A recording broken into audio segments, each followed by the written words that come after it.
Agora eu vou falar para vocês nessa aula sobre a falta do projeto legal. Eu não sei se você sabe, mas toda vez que você quiser fazer uma coisa que envolva demolição ou construção, você precisa contratar um arquiteto ou um engenheiro para ele dar entrada na prefeitura e conseguir o alvará. Isso não é uma opção, é uma obrigação. Quando a gente descumpre essa norma, a gente está descumprindo a lei. E assim, por que é importante você ter o projeto? Porque o profissional, teoricamente, né, ele deveria ser um bom profissional e ele vai conseguir te orientar da melhor forma possível a como que você vai construir esse imóvel sem correr riscos para sua família, porque você vai gastar bastante dinheiro para fazer essa obra e é interessante que você construa ela de acordo com os padrões construtivos. Então, precisa ter uma parede numa espessura específica, precisa ter uma fundação para aguentar o peso do telhado e da laje, entre outras coisas que a gente sabe e que precisa ter. Então, quando você contrata o pedreiro para fazer isso sozinho, você está correndo um sério risco, porque você está dependendo da capacidade de uma pessoa que muitas vezes nem estudou. O pedreiro, muitas vezes, ele não é formado em nada. Ele aprendeu a profissão com o pai, com o tio, com o avô, com não sei quem. A maioria dos pedreiros não estudam. Eu não estou falando que é 100%, mas a maioria não tem instrução, nem de curso técnico, nem de faculdade, de nada. Então, é muito complicado você colocar a sua obra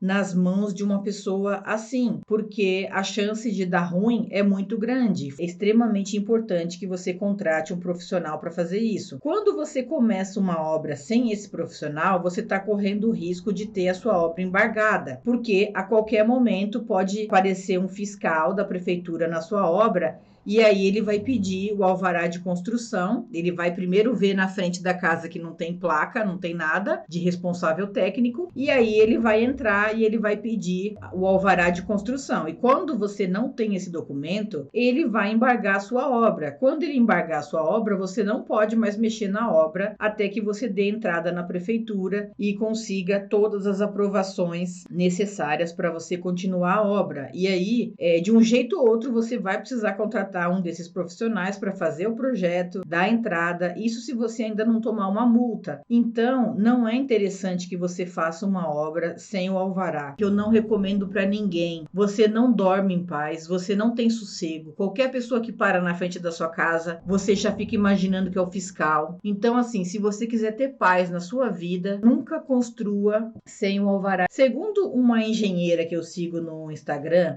e no YouTube também, segundo ela, mais de 80% das construções são irregulares. Isso quer dizer o quê? Que 20% só que são certinhas, que contratam uma pessoa, dão entrada, espera sair o alvará, faz tudo direitinho, igual o projeto, né? Porque depois que você tem o projeto aprovado, você tem que construir exatamente daquilo que foi aprovado. Então, segundo essa engenheira, mais de 80% das obras estão irregulares. E como que ela sabe disso?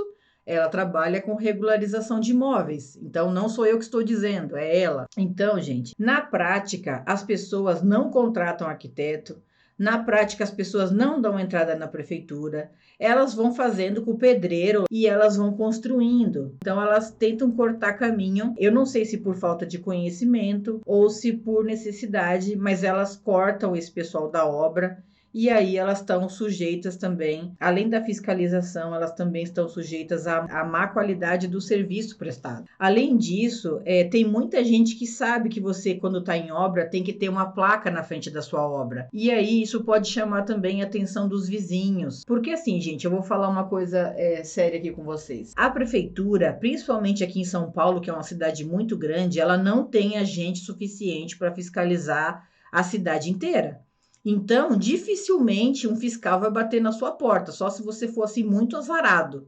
Dependendo de onde você esteja construindo ou reformando, é possível que isso aconteça. Se for uma avenida de grande circulação, né, principal, aí é bem provável que não tem como as pessoas não verem que aquilo ali está em obra. Mas se você estiver construindo num bairro mais afastado, é praticamente improvável que a prefeitura veja essa sua obra, então vai passar despercebido. Mas a falta da placa na frente pode chamar a atenção de algum vizinho, o barulho da sua obra pode começar a incomodar os vizinhos. Se o vizinho te denunciar, a prefeitura vai bater no seu portão, não porque ela estava fiscalizando, mas porque um vizinho denunciou a sua obra. Então, é bem complicado você construir sem a licença, não recomendo para ninguém. Eu vou falar aqui então para vocês resumidamente o que você precisa saber, o que pode acontecer caso você não tenha esse documento. Então, o fiscal ele pode te multar, ele pode embargar a sua obra e exigir que você retome após cumprir todas as obrigações legais. Sem essas autorizações, você não consegue tirar o habite da casa, que é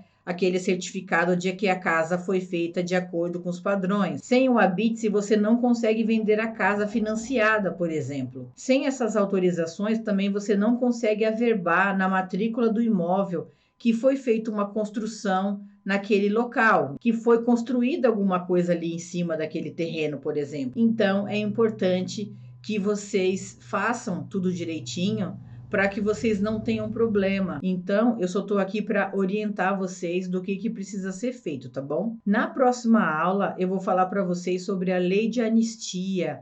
O que será que ela faz? Então, vamos descobrir na próxima aula. Até já!